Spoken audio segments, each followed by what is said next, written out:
I got a phone call. Your signboard is on my land. Wow. And that's the biggest problem with real estate.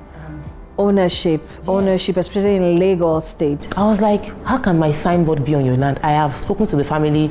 They said, sorry ma, you need to go back to the family and ask them who they sold the land to originally.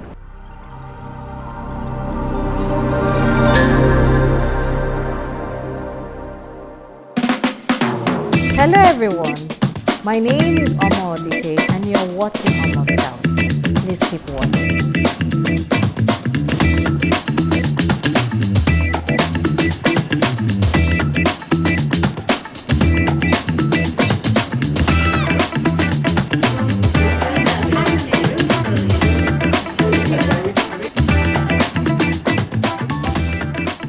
Welcome to Omon Scout. Our guest today is a wealth and investment coach, entrepreneur and speaker. She's the CEO and founder of REB360 Limited, a real estate development company. She is Tope Mark-Odigie.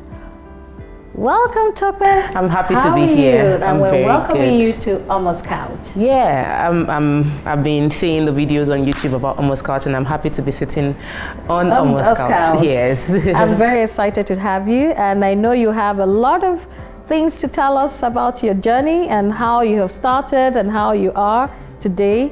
So please just give us an information about how you started your entrepreneurship journey, especially with regards to becoming a wealth and investment coach. I'm a very curious person and also very ambitious. So I grew up in an entrepreneurial family. I've always known that I'm going to be a business owner. So there was just no option of any other thing. So I started doing makeup for a while. I just knew I was going to do makeup. Makeup artist? Yes, I was a makeup artist. Yes, I was a makeup artist. And I did makeup for 13 years, had 3 makeup studios. 13 years? Yes. Oh, that is not just doing it. That's a business. But you know, because I know that this show is about giving entrepreneurial value to people, 2020 hits makeup bad.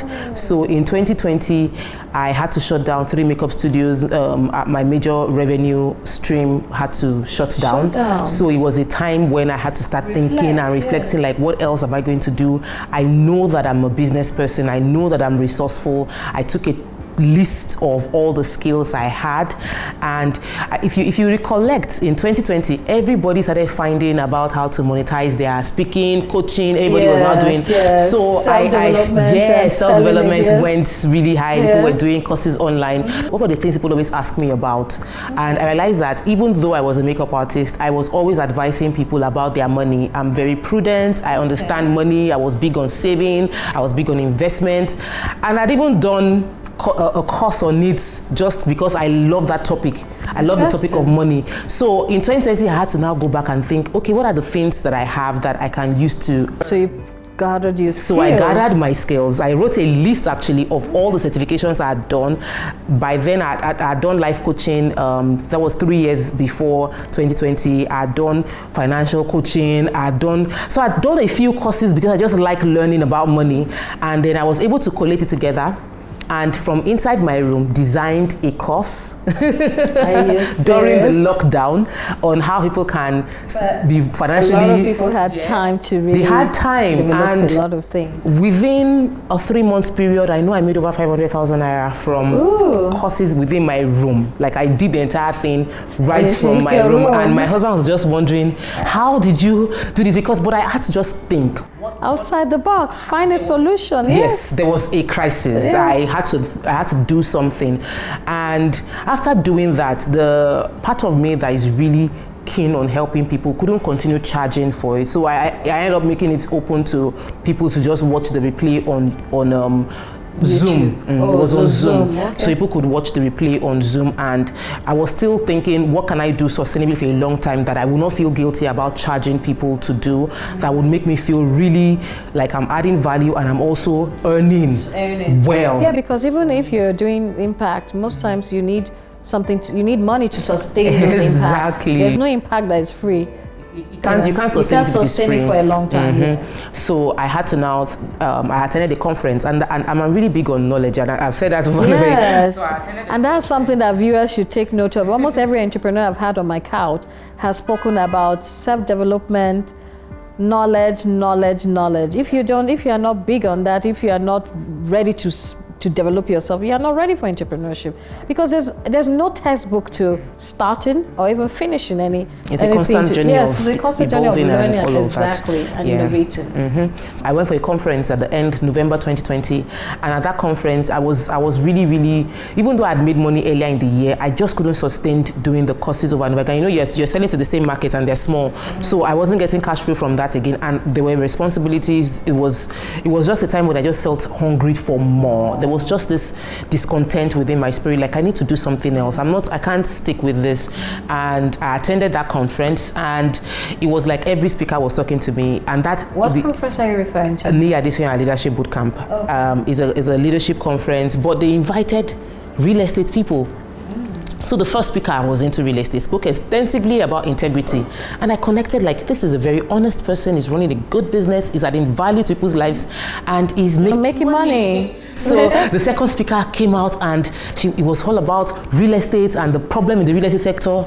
The third speaker came out, and he was listing all my attributes. You want to add value to people, you like speaking, you have a skill of public speaking. Like, these were the things that he had that helped him to scale his real estate business. And I looked at all the lists. I remember earlier in the year I'd written down my skills. So his skills matched mine. Yes. I just got his number and said, I want to have a meeting with you. So I had a meeting with him in December, and he became my mentor on my real estate journey. I went to his office, told him point blank, like, I listened to you, I connected with you. These are my skill sets. This is where I am. I am in a space where I want to make better income. I want to have better cash flow. I want to make money, and I want to do it. Yes, I want to make money. I want to make money. Yes, good money, and I want to do it while feeling like I'm actively contributing to the lives of people. And then I explained how I had thought about financial intelligence and how I do this. And he said, fantastic. So just leveraging your path where you're teaching on financial intelligence and wealth creation, now point them in the direction of your product. So when you tell them that you can build wealth, save towards acquiring properties, just show them like this property. It's that simple. And so he allowed me to leverage his portfolio of products.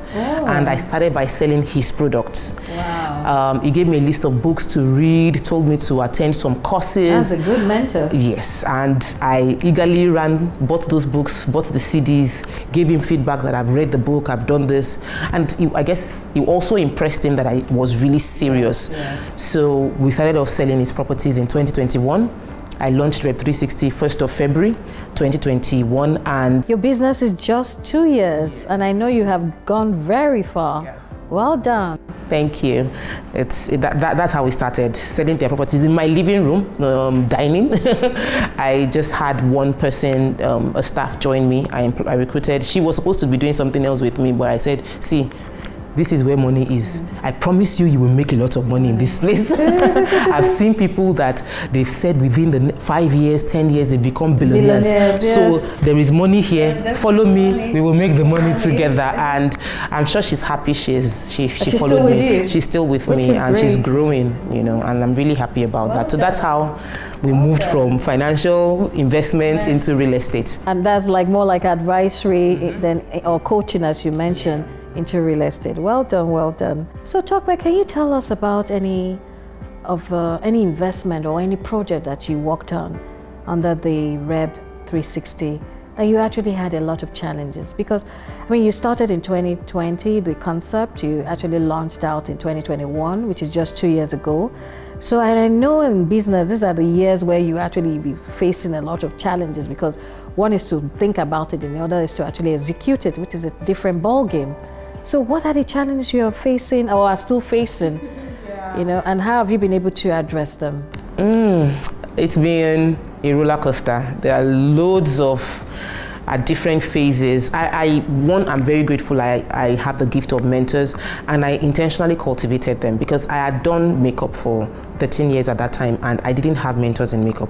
So by the time I got into the self-development journey, I realized that successful people have a community of more successful people that urge them and encourage them to achieve their successes. So if that is a trend that you are one of your core 5 people, so I knew that I needed to make a change. If I'm going into a new industry, I must get into the right circle. So I prioritized mentorship, and I reached out. I was sending DMs to successful real estate developers that I knew. I sent them DMs, followed up with them, tried to get a meeting with them, and from having that meeting, just to have conversations with them, understand what the challenges you faced, so that I could avoid some of them. And it really helped me avoid some. But you know, with business, you still make your own mistakes. Yes, you will still make your own. Yes, you will still make your own mistakes. So one of the mistakes that I ended up making was trying out that was my first estate. Trying out what? A new surveyor. Okay. I should have gotten. It was recommended, but not from a real estate person. It was recommended from someone who understood generally. Okay. But I got in touch with him, and because he works in Lagos State lands, I felt like, oh, this person knows everything about real estate. But it was a major mistake. Yeah. So the first land we were supposed to acquire, it cost you money? I wasted 800,000, and at this time, it wasn't like I had that much money. Yeah. So 800,000 was a big deal. It was a big deal for me, and I had paid him, which was a mistake. I paid him completely upfront for the service, because I was told surveyors will not work unless you pay them upfront, or he was insisting he needed the money upfront, but he wasn't even going to go to the site. He's a big man. He works in Lagos State lands. So he had boys he was going to use, and he wasn't paying physical attention to the job. So I ended up buying the land and realizing that half of the land was waterlogged. And oh my God. It was, so I had to pay another surveyor to identify the water, cut out the water area from my land, which meant I had paid halfway. So I now had to shrink the portion into half and just do. So I was able to sort of overcome, but I wasted money. Yes, we lost money. It was the first one. So from that point of business, I don't. Did you say you are not going to do it again? No. My mentors were like, is it just 800,000 you lost? Me, I lost much more, and they were giving me their own stories of. So that encouraged me that okay, go on. Yes, I might have lost some, but I could still make it back. Then we had a challenge with a particular estate that someone called me. This was the weirdest. I got a phone call. Your signboard is on my land. Wow. And that's the biggest problem with real estate. Ownership, especially in Lagos State. I was like, how can my signboard be on your land? I have spoken to the family. They said, sorry ma, you need to go back to the family and ask them who they sold the land to originally.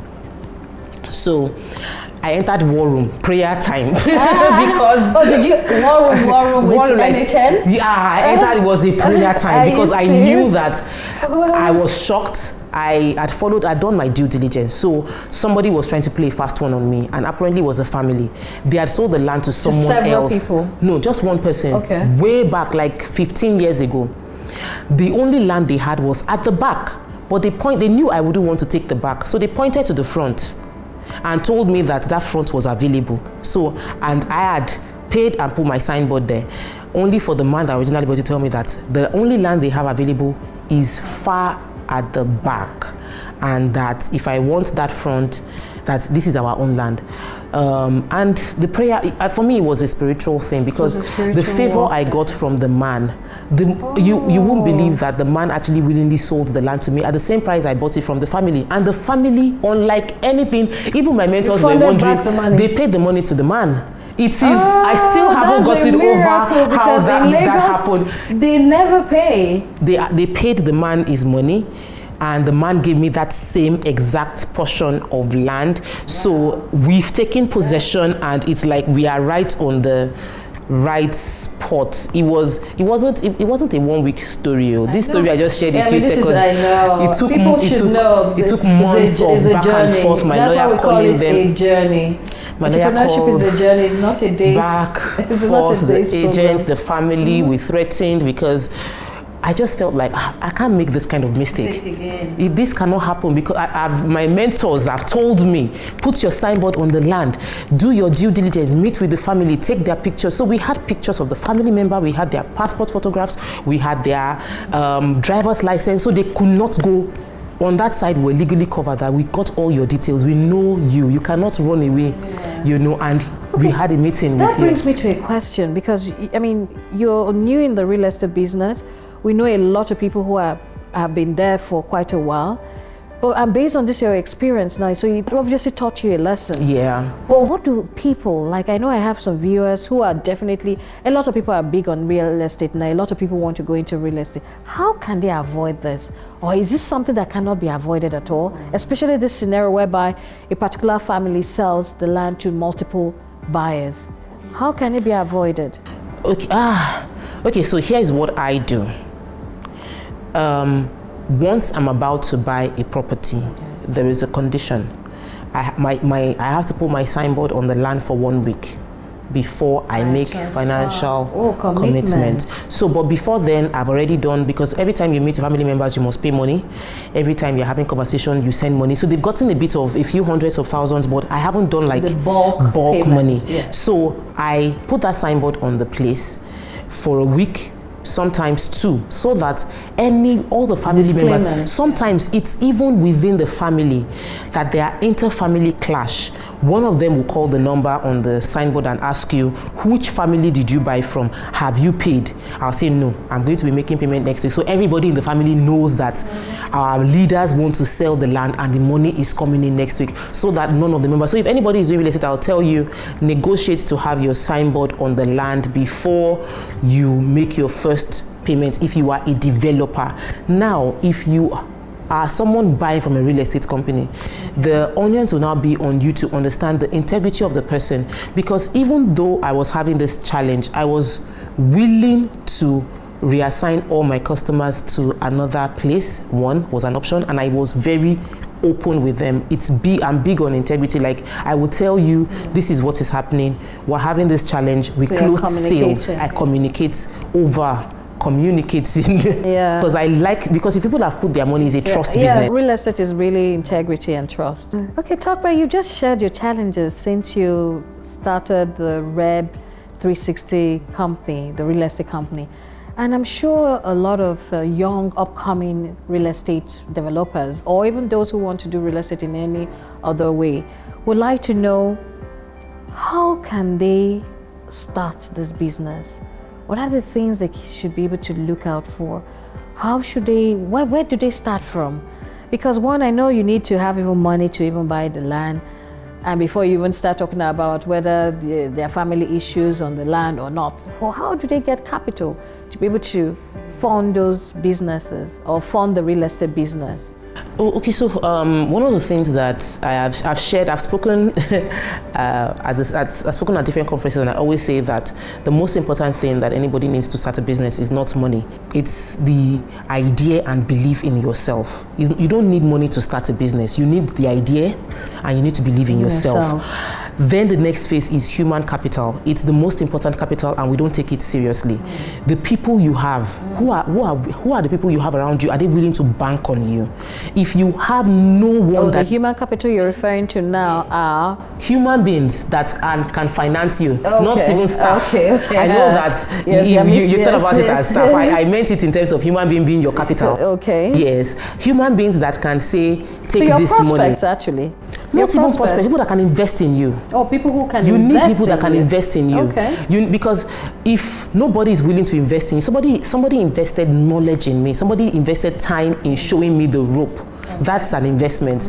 That somebody was willing. My first property acquisition, I didn't have to put money down to buy my first property. Somebody stood for me and said, give her 5 acres there. If anything happens, I take responsibility. Yes, so somebody took. So that means you have to do a lot on building your character, integrity, and your brand. It is more than money. It is more than money. So it is the person that you are that will help you get the money that you need. Many people put the money ahead of the person. You have to become. And I've heard it so many times. To become. And it always feels like this thing is vague. So, but that becoming means that I have built character, I've built relationship, I have sown seeds in people's lives, and they can always say that. Vouch for you. Yes, Tope is a woman of her words. When she told me this then, then she kept to her word. When she promised me this, then you must. And I'm a Christian, so I always feel like yes, there's a part of the spiritual, but even in the journey of faith, you will know that God always tests you with smaller things. David became a king because in the previous time he had taken care of the sheep. He had killed other smaller animals before he could kill Goliath. So sometimes many people want to go into business to go and kill Goliath, but you have not killed the bear, you have not killed the lion. So some small things around you are platforms for you to build yourself and step on them to embrace greater challenges. So because when it comes to business, growth is overcoming challenges. Yes, that's the way I say it. So if anybody is looking to start real estate now, you don't really need money. I think you don't need money. That is so intriguing. No, I hope they've heard money. Clearly, viewers. You don't really need money. You just need brand capital. You need brand capital. You need social capital. Is another way they call it. You need social capital. You need to build the integrity. You need to build your network too.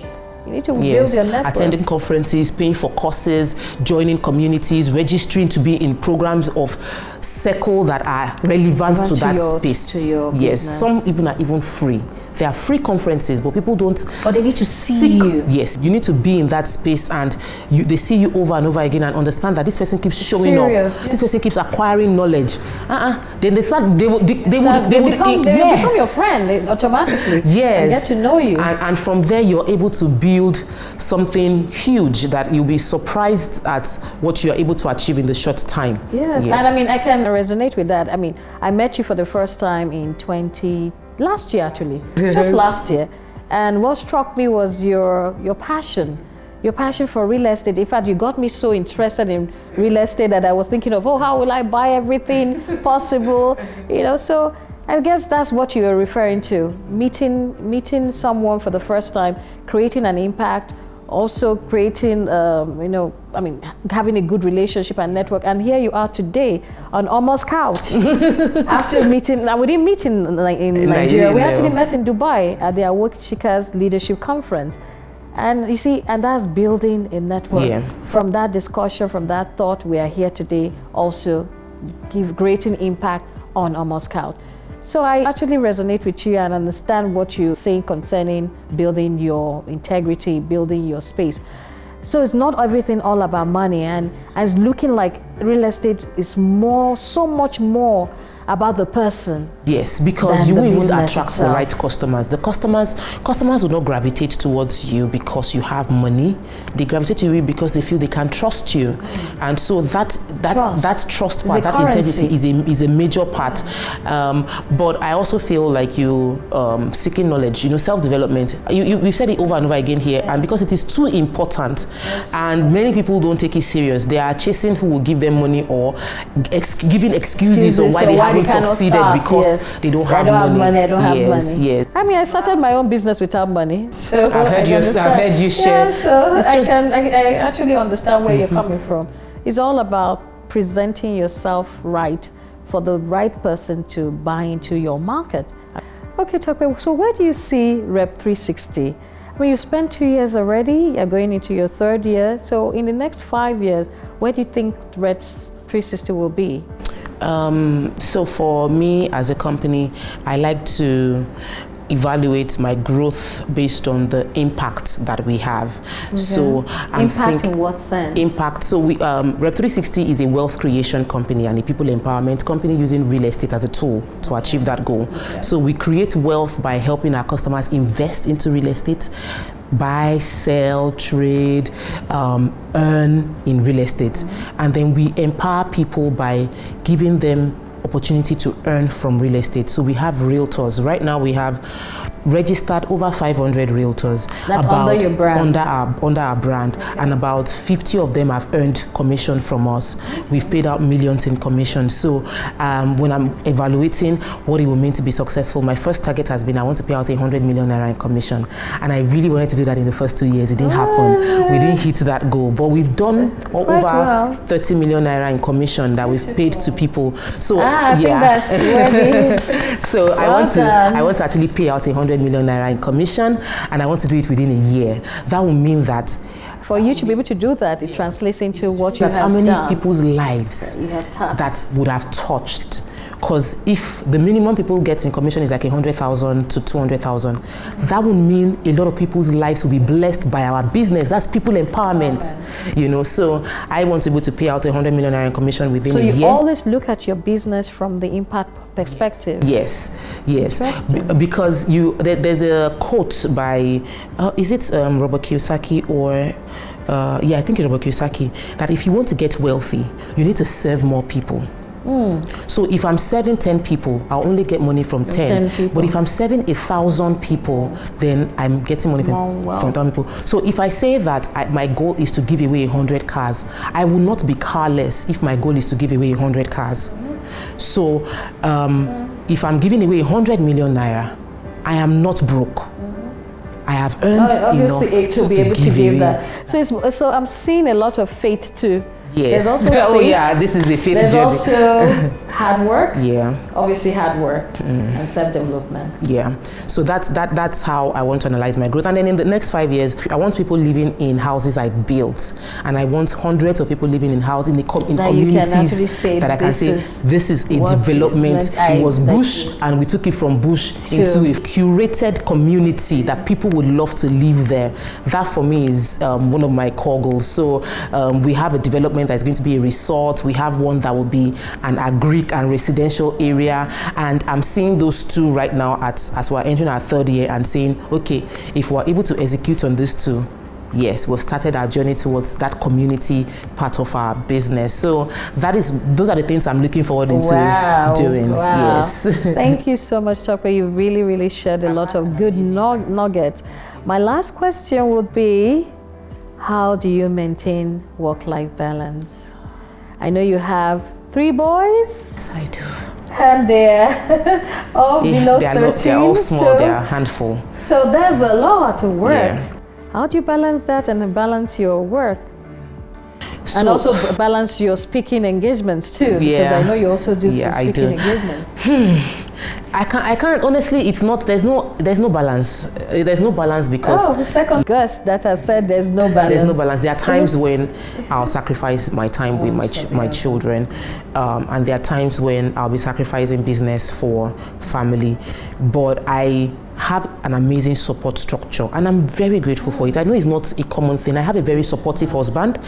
My husband does school runs. My husband can cook. He can, like, my husband is supportive, hands-on. So I have supportive husband. I have my parents both still alive and well. So I've had to tell my mom to do school runs for me. When I travel, my parents stay in my house to stay with my children. Yes, so I am able to do things that other entrepreneurs women cannot try conveniently because they might not have parents or have supportive spouses. So I feel really blessed. So I don't want to feel like, you can find balance. That would be cliche. That's just me rubbing into people's faces and making it look like I'm a superwoman. No, it's not true. It's not. One has the to truth suffer is, the other yes, at some times. And even with that, I do have people that I know they can watch my children, and my children are well taken care of. Now with my husband, in the beginning it was tough because I was all into work mode. But now I found a way to ensure that I create a we time where we spend together. So you're intentional. Yes, I'm intentional about letting him understand that yes, I'm working and I'm thriving, and I'm entering a phase where I'm a lot more ambitious and I'm audacious and I'm daring a lot of things. Fearless, but I'm limitless. Yes, but I'm still your wife, and I'm still going to occupy that role as your wife, because a lot of men have to. In letting their wives thrive, there's also the risk of what will she do, or will she still be able to be a supportive wife? So I have to now let him understand that even as I'm doing all I'm doing, I'm still going to be there for you. I'll still support you. I'll still check on your business. I'll still be praying for you in your hearing. I pray for him in his hearing. I want him to hear and know that I am praying for him, and it helps him also be able to release me to do what I want to do freely, because he knows that I have his back. That's lovely. As a woman in business, you can never underestimate the power of a supportive spouse. Yeah, that's just the truth, and it makes a big difference for those who are not supportive and those who are. And for me, I wouldn't say those who don't have supportive spouses that you can't succeed. You can You just have to walk around it. And there's no one single advice I'll give you today here that would make a difference. You just know how to walk around your own spouse and get the result that you desire. And it wasn't always like there were not challenges when he would also feel uncomfortable. Oh yes, so definitely. I travel. I go to the site morning and I come back late at night, and sometimes it would look, so it's that when it happens, you will find a way to have that conversation, and you take it on your knees. We will enter the prayer room. we always pray. Yes. Especially Nigerian women, we have to pray. We have to pray everything into prayers. But God has always been faithful, and He's been the center of most women's journey. Especially without God, I don't think any woman can thrive in Nigeria. Yeah. Especially when you're doing the right thing against us. Doing the right thing, doing the right way, and doing the right business. You cannot but work with God in everything. So thank you so much, Tope. Thank you. The viewers have had a wonderful time, and I'm hoping that they have heard everything she has said. You do not need money to run a real estate business, and it is true.